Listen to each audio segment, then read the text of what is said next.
처음 하면은 오히려 더 조심하고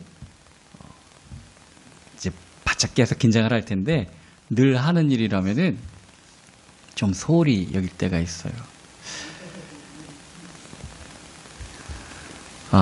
우리가 운전을 할 때도 운전면허 시험을 볼 때는 먼저 할 얘기들이 있잖아요. 먼저 할 것들이 있잖아요. 그래서 타이어 상태를 갖다 확인을 하고 타이어 상태들을 확인을 하고 그 다음에 이제 운전석에 올라와서 벨트를 매고 그리고 자기한테 맞도록 시트랑 저도 하도 오래전에 면허시험을 봐가지고 잘 기억 안 나는데 이렇게 핸들하고 이거 간격을 좀 맞추고 의자도 그 좀 당기고 하고 맞추고 그리고 나서 이제 시동을 켜고 또 나갈 방향으로 방향지시 등을 켜고 이거 그냥 안 하고서 하면 다 감점 맞아요. 그죠? 차도 그런데 비행기는 체크리스트가 한 50여 가지가 됩니다. 이것저것 다 확인을 하고서 체크 안 하면은 나중에 뭔 일 생길지 모르잖아요. 우리가 삶을 살아갈 때도 내 삶의 방향이 맞나 체크를 해야 됩니다. 점검을 해야 됩니다.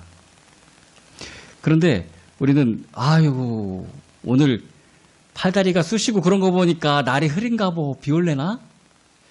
이런 점검은 하는데 내 몸 컨디션 점검은 해요. 나 오늘 학교 못 가겠다. 콧물 나오고 머리에 열 있는 것 같아. 이런 체크는 하는데 오늘 내 믿음의 상태에 대해서 체크를 안 해요. 이게 우리가 신앙생활을 하는 것은 삶의 추가 옵션이 아니에요. 가장 기본이에요, 기본. 근데 가장 기본을 아무 생각 없이 살려고 하고 있다는 얘기입니다. 이 내 삶은 내 능력으로 체크하는 게 아니에요. 내가 지금 어떤 상태인지 그거 체크하는 거, 내 힘이 얼마나 남았고 건강 상태가 어떻고 이거 체크하는 게 아니에요. 내 믿음 상태를 체크하는 것입니다. 자, 하나님의 능력을 믿는다면은 우리가 뭐 근심할 필요가 없겠죠. 그죠? 예수님께서 직접 그런 말씀도 하셨어요. 하나님을 믿으니 또한 나를 믿으라. 예수 안에서는 근심이 없는 게 당연한 일입니다. 그런데 오늘 본문 보면은 내가 너희를 근심하게 한 일 때문에 처음에는 잘못했나 생각했더니 나중에 보니까 그것이 잘된 일이더라. 그래서 하나님의 뜻대로 하는 근심은 후회할 것이 없는 구원에 이르는 회개를 이루는 것이다 라고 근심하라고까지 얘기를 하고 계십니다. 이 말은 뭐냐면은 내가 잘 믿는다고 내 속에 믿음이 좋다고 착각하고 살지 말라는 얘기입니다. 믿음에 대해서 항상 근심해야 돼요. 내가 과연 하나님의 뜻대로 살고 있는가? 어떻게 보면 이게 체크하는 거나 마찬가지입니다. 내가 하나님의 뜻대로 살고 있는가? 이 근심에 대한 얘기가 고린도후서에서는 2장에도 또 나와요.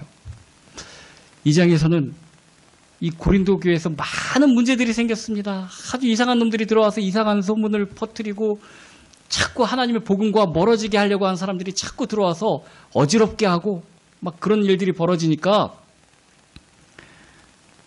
갔다가 오히려 좀 사이가 안 좋고 막 좀 이렇게 말을 안 듣는데 가면은 말 들으라고 그러면은 더 사이가 안 좋아지잖아요.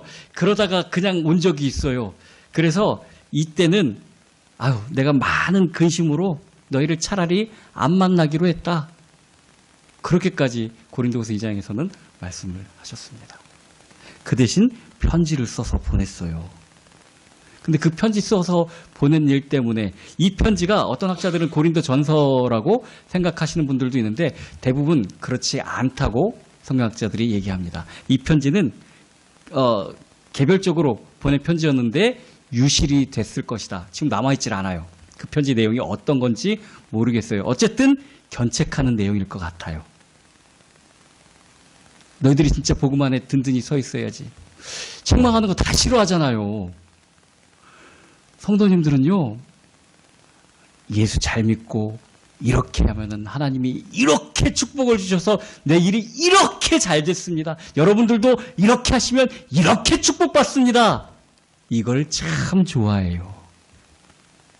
이렇게 하면 안 됩니다. 여러분들 저렇게 하시면 안 됩니다. 여러분들 성향대로 이렇게 하셔야 됩니다. 이거 별로 안 좋아해요. 근데 사도 바울의 편지는 견책하는 편지였어요. 그래서 그것을 뭐라고까지 얘기하는가 하면은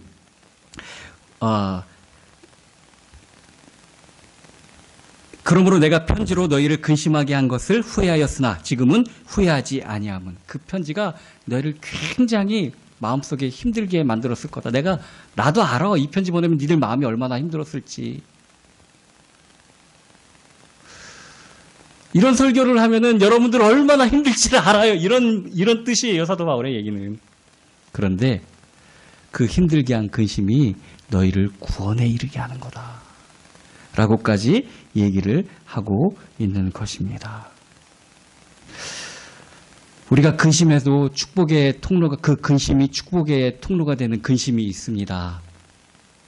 그 근심이 오늘 사도 바울이 얘기한 10절에 말씀하신 대로 하나님의 뜻대로 하는 근심입니다. 이 말을 다르게 보면은 하나님의 뜻을 찾고자 하는 근심입니다. 이 개성들 정말 독특해요. 어떻게 똑같은 사람들인데 뿌려놔도 다 자기 좋아하는 거 쫓아가요. 희한해요. 희한해요. 암말에도 성향들이 다 달라요. 네. 넷쌍둥이 나온 애들, 셋쌍둥이인가요? 송일국 씨, 자식들? 3명인데 쌍둥이인데 다 다르잖아요. 취향도 다르고 다 달라요. 다 달라요. 그런 쪽은 다 자기 생각대로, 자기 뜻대로 쫓아가기를 좋아하고 자기 취향을 어떻게 해서든지 찾아갑니다. 그래서 온 세상에 직업들이 그렇게 많은 거예요. 다 자기가 하고 싶은 쪽으로 다 그렇게 가다 보니까. 그런데 정말 중요한 것, 아까 복음에 대해서도 잠깐 말씀드렸지만 하나님의 뜻을 찾으려고 하는 데는 정말 열과 성의가 없어요. 오죽하면은 좀 근심 좀 해라. 근심 좀 해라. 내가 하나님 뜻대로 살고 있는지 한번 생각 좀 해보고 좀 마음속에 근심 좀 해봐라. 이렇게까지 말씀할 정도로 안 찾아요. 안 찾아요. 사람들이 모인 곳에는 항상 좋은 사람도 있고 또 나한테 나쁘게 하는 사람도 있어요. 까칠한 항상 있어요. 항상 있어. 별로 안 좋은 사람. 그리고 그냥 이도저도 아닌 사람도 있어요. 근데 내가 속한 그런 모임이나 그룹에서 사람들이 다 나한테 잘하고 좋다. 그럼 나쁜 놈 어디 갔을까요? 생각해봐야 내가 나쁜 놈일 수 있어요. 다 자기를 빼먹고 생각을 해요. 자기를 빼먹고 이해를 하려고 그러고 나는 좋은 편인 줄 알아요. 나는 이게 신앙으로 들어오면은요, 하나님 잘 믿는 줄 알아요. 이거 심각한 문제입니다. 그래서 근심하라는 겁니다. 사도 바울이. 하나님의 뜻대로 근심해야 될 것을 얘기하고 있습니다. 하나님 뜻대로 하나님을 찾는 그런 근심을 하다 보면은 어떤 결과가 이루어지게 되는가 하면은 10절 하나님의 뜻대로 하는 근심은 후회할 것이 없는 구원에 이르게 하는 회개를 이루는 것이다. 구원을 이루는 회개예요. 자, 구원을 하는 근심이 아니라 구원을 받게 하는 회개에 이르게 한다는 얘기입니다. 회개라는 말을 원어로다 헬라어로 찾아봤더니 메타노이아라는 헬라어를 사용을 합니다. 우리 한자로 쓰는 그 뜻하고 좀 비슷해요. 돌이킬 회자에다가 고칠 개자 아닙니까? 회개는 돌아서서 고친다는 얘기예요. 그런데 이 헬라어 원어의 뜻은 뭐냐면은 메타랑 노에오가 합쳐진 말인데, 메타 노이아가, 메타라는 말은 변한다는 뜻이고, 그리고 노에오는 생각하다라는 얘기입니다. 두 개가 합쳐져 갖고 메타노이아라는 회개라는 단어가 되는데 이 뜻대로 하면은 뭐죠? 생각을 변화하게 한다는 얘기입니다. 생각이 변해야 된다는 얘기입니다. 회개했다고 뭐 잘못했습니다. 내가 그때 그랬습니다. 용서해 주시옵소서. 그런데 여전히 그 상황 만나면 똑같이 그렇게 범죄한다면은 메타노이아가 아닌 거예요. 그렇죠? 아이들한테 뭐 해갖고 잘못했습니다. 반성문 쓰고 안 하는데 똑같은 상황에서 똑같은 잘못 저지르면은 그거 반성 안 한 거예요. 메타노이아는 생각이 바뀌는 겁니다. 생각이. 이전까지는 내가 이게 너무 좋아. 야, 이거 얼마나 좋은지 내가 이거 없으면 못 살 것 같아. 눈만 감아도 막 그것만 떠오르고 막 그러는데 메타노이아가 되면은 쳐다도 보기 싫어지는 게 메타노이아라는 거예요. 그게 회개라는 겁니다. 이전에 세상 게 그렇게 좋아서 저 백이 내 가슴에 들어왔어. 난 저거 없으면 안 될 것 같아. 근데 마음과 생각이 변하면은 저걸 왜 그렇게 좋아했지? 그렇게 되는 거예요. 그러면 죄질 생각이 없어져요. 하나님 뜻대로 살고 싶어져요. 이게 생각이 변하는 회개라는 겁니다. 근데 이 회개가 뭘로 인해서 이루어진다고요? 근심으로. 하나님 뜻을 찾는 근심으로 이루어진다고 하는 것입니다. 그래서 이 근심을 사도 바울이 얼마나 극대화시켜서 설명을 하고 있는가 하면은 우리가 읽진 않았습니다. 11절 보면은 보라 하나님의 뜻대로 하게 된 이 근심이 너희로 얼마나 간절하게 하며 변증하게 하며 분하게 하며 두렵게 하며 사모하게 하며 열심 있게 하며 벌하게 하였는가.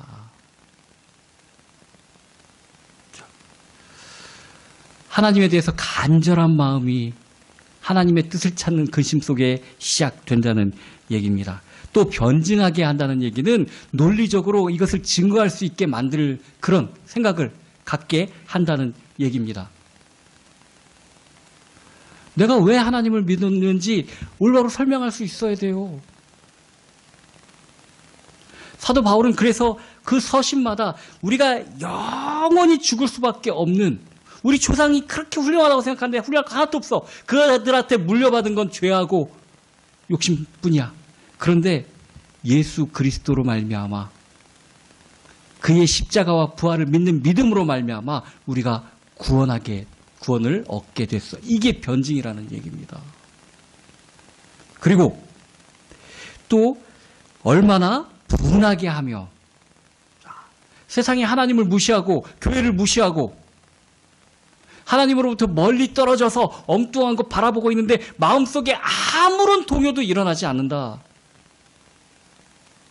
내 형제자매가 죽어가고 있는데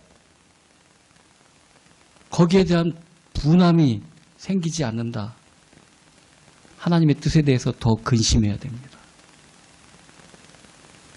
하나님의 뜻을 찾는 근심 속에 하나님의 마음으로 인한 그 분노가 우리 속에서 차게 됩니다. 화나면은 안 보여요. 눈에 보이는 게 없어요. 화가 진짜 나면은. 그죠? 우리가 근데 하나님 때문에 그런 적 있어요? 이거 근심해 봐야 돼요. 다윗은 하나님의 군대를 모욕하는 골리앗의 그 욕지거리에 하나님의 마음으로 분노가 일었습니다. 자기 입장을 생각해 볼 때 내가 저거 가만 안 놔두겠다고 분함으로 나갈 수가 없어요. 나이가 안 차서 군대 징집도 안 된 소년이었어요. 얼마나 몸집도 작은지 왕이 갑옷과 칼을 빌려줬는데 칼이 질질 끌려가지고 찰 수도 없었어요.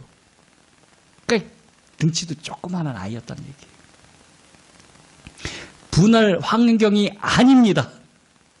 그런데 하나님을 욕하는 것이 나와 내 아버지를 욕하는 것만큼 더 분했어요. 하나님 뜻을 찾는 근심은 이런 복음에 대한 하나님에 대한 그것을 모욕하는 것에 대한 분노가 있어야 된다는 얘기입니다.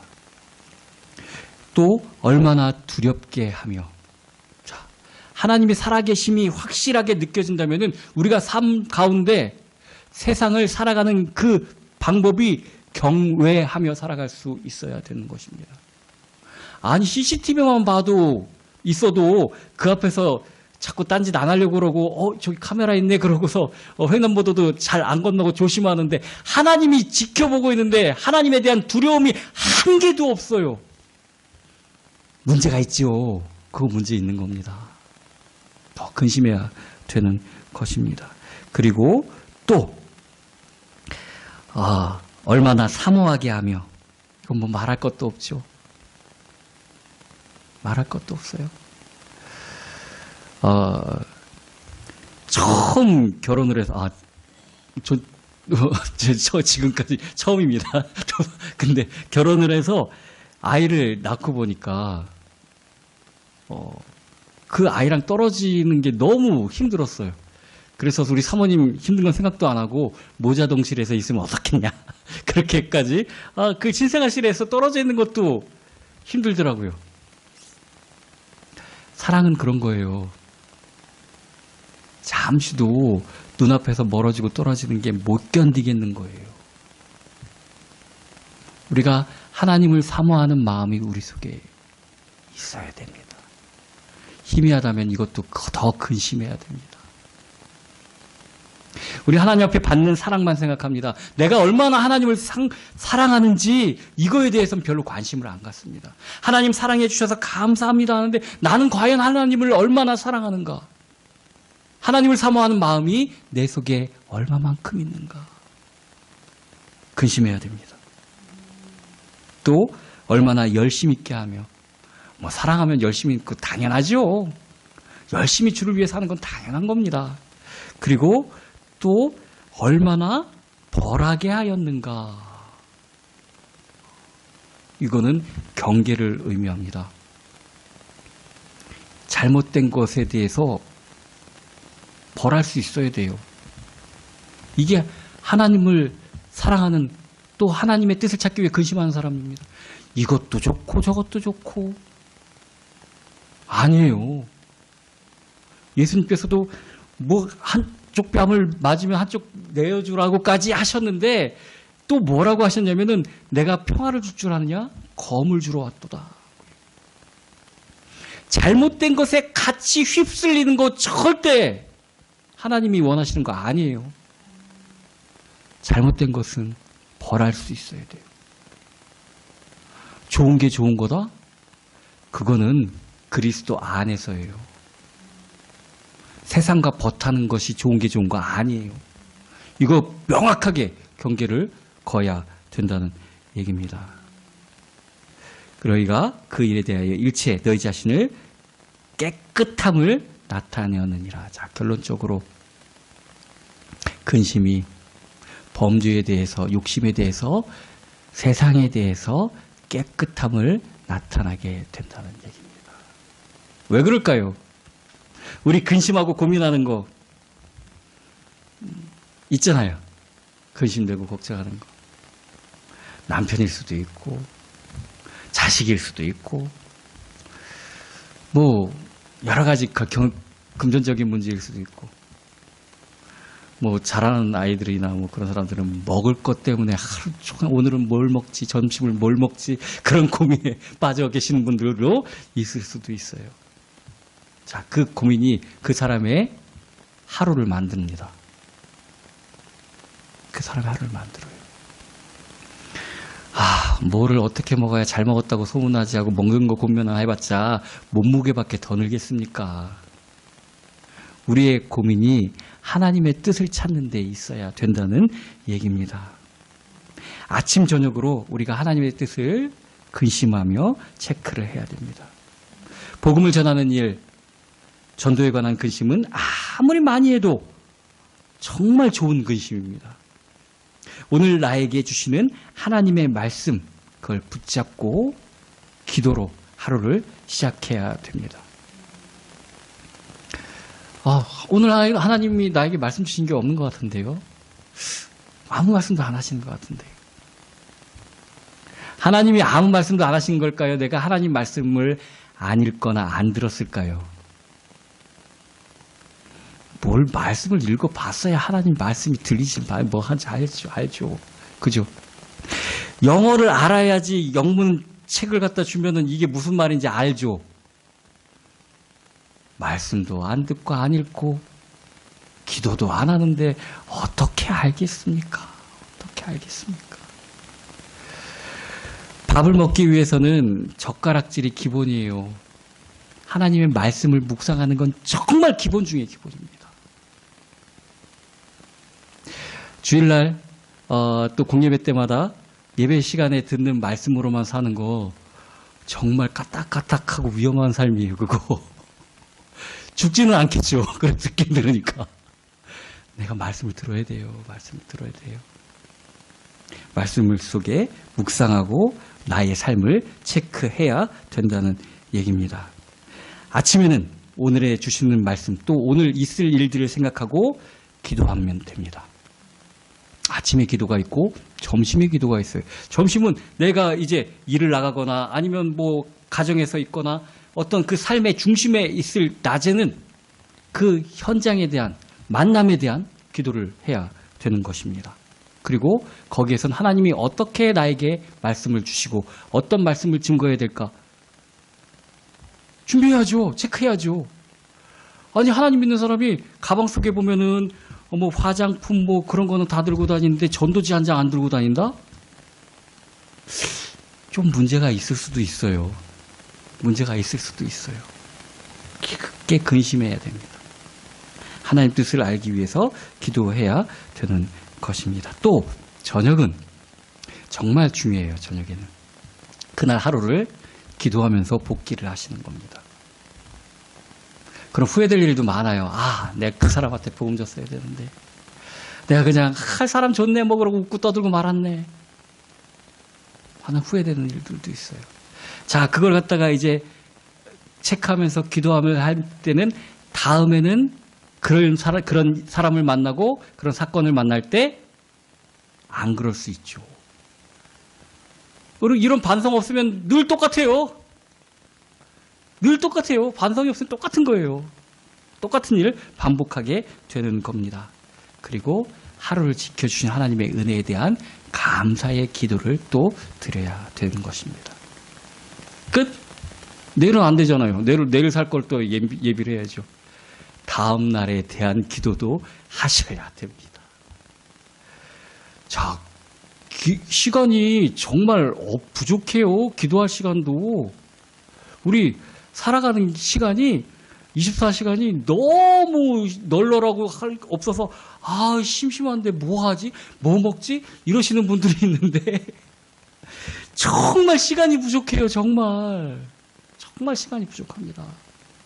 하나님 뜻대로 살기에 시간이 부족합니다. 그래서 사도 바울이 얘기하는 거예요. 깊게 근심해라. 왜 이렇게 아무 생각 없이 근심 없이 사니? 제발 그 깊게 근심해라 하고 얘기하고 있습니다. 나의 삶을 믿음으로 점검해 봐야 됩니다. 그리고 나한테 믿음이 없다는 것을 깨달으면은 그게 내 개성이 아니에요. 믿음 없는 게. 어떤 사람들은 어떤 권사님, 전사님 믿음 참 좋아. 근데 나는 믿음 없어. 자랑이다, 씨. 그게 믿음 없는 게 내 개성이 아니에요. 저 사람은 믿음 좋은 사람, 나는 믿음 없는 사람.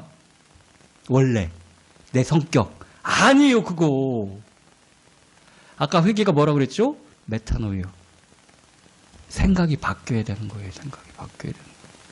아니, 믿음 없는 게 어떻게 성도의 개성일 수가 있습니까? 믿음 없으면 안 돼요. 믿음 없으면 하나님을 기쁘시게도 못하고요.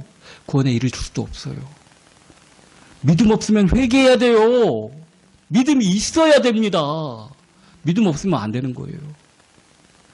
나의 삶을 믿음으로 점검하고 믿음이 없는 것을 깨달았다면 근심해서 하나님께 더욱더 나아가야 되는 것입니다.